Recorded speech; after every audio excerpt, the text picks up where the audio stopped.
Hello, my little free hee-heeks. It's Feels Cheeky here, and today, can you guess who I'm gonna talk about?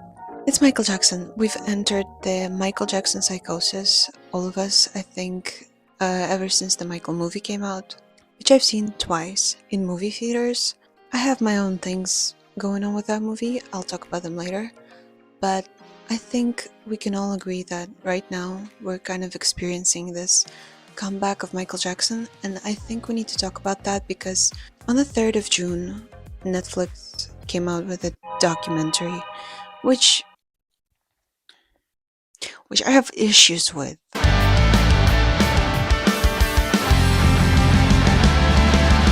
Now, before I say anything about the Netflix documentary, I will say I did not watch it because we are boycotting it. If you want to see it, I will strongly urge you to not use the official Netflix services to do that. What they're doing is sketchy. What they're doing is using the momentum that the Michael movie built up to tarnish their reputation once again, as if it hasn't been tarnished enough. Now, as for the Michael movie, I've seen it twice now. I have my thoughts about it, which I'm gonna share now, because obviously it's very hard to make a movie about Michael Jackson. First of all, under 2 hours. Second of all, not to make it reductionist or super polished or super glamorized. I know that he's the biggest pop star in the world, but it's very hard to make a biopic about him that doesn't feel like it's like a fairy tale.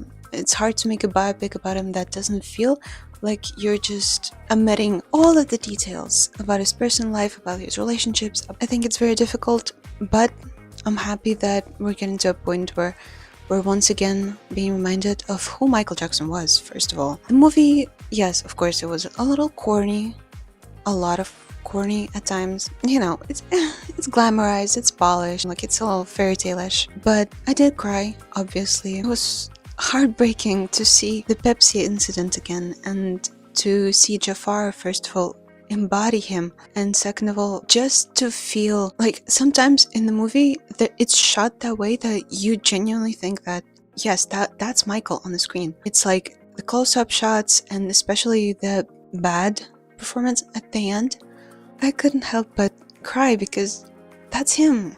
I do think that Jafar did an incredible job, not only at the voice, not only at the embodying, the energy, the dancing, the choreography. It was spot on. If anything, I would like to take a bow for Jafar because he did an incredible job. He's probably the reason I saw the movie twice. While I do have my issues with it, generally I would say it was worth it. It was worth watching it twice. Now, that being said, it is the most sold biopic. Obviously, we're talking about Michael Jackson here, and I do think it's incredibly shady of Netflix to go into this knowing that right now there's this big hype wave about Michael and come out with the documentary. They base it that way that the first episode is where they put a bunch of like shady allegations, and in second and third episodes they're kind of like showing the other side, the side that defends Michael.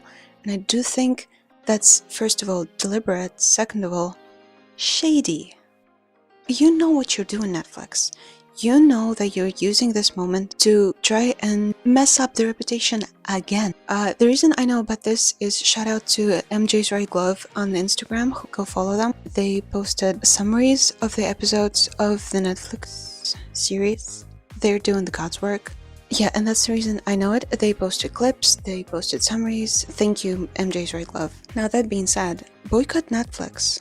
Boycott everyone who's trying to use this moment to tarnish Michael's reputation, because the court found him not guilty on all 14 charges of child abuse allegations. I don't know how many times we have to say this.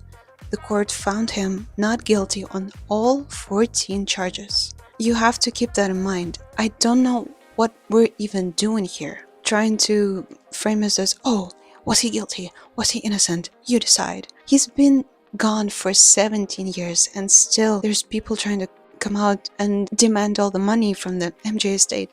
It breaks my heart. It breaks my heart to see this happening. Can't we just let him rest? It's been 17 years. Why? Why are we doing this? I love Michael Jackson so much. He's such an immense inspiration, not only for me. Every pop star has taken some form of inspiration from him. He's such a fundamental person in the history of the world. I think it's time we let all this tabloid stuff, we put it to rest. It's fine. It's okay. We can let it rest, especially because he wasn't found guilty. All that being said, boycott Netflix. Shout out to MJ's Right Glove. Shout out to the Michael movie, and especially Jafar Jackson for doing a phenomenal job at portraying Michael. I love Michael Jackson so much. I sincerely urge you to do your own research. I urge you to read about the trials, read about his history. I urge you to do it yourself. And I love you all. Bye.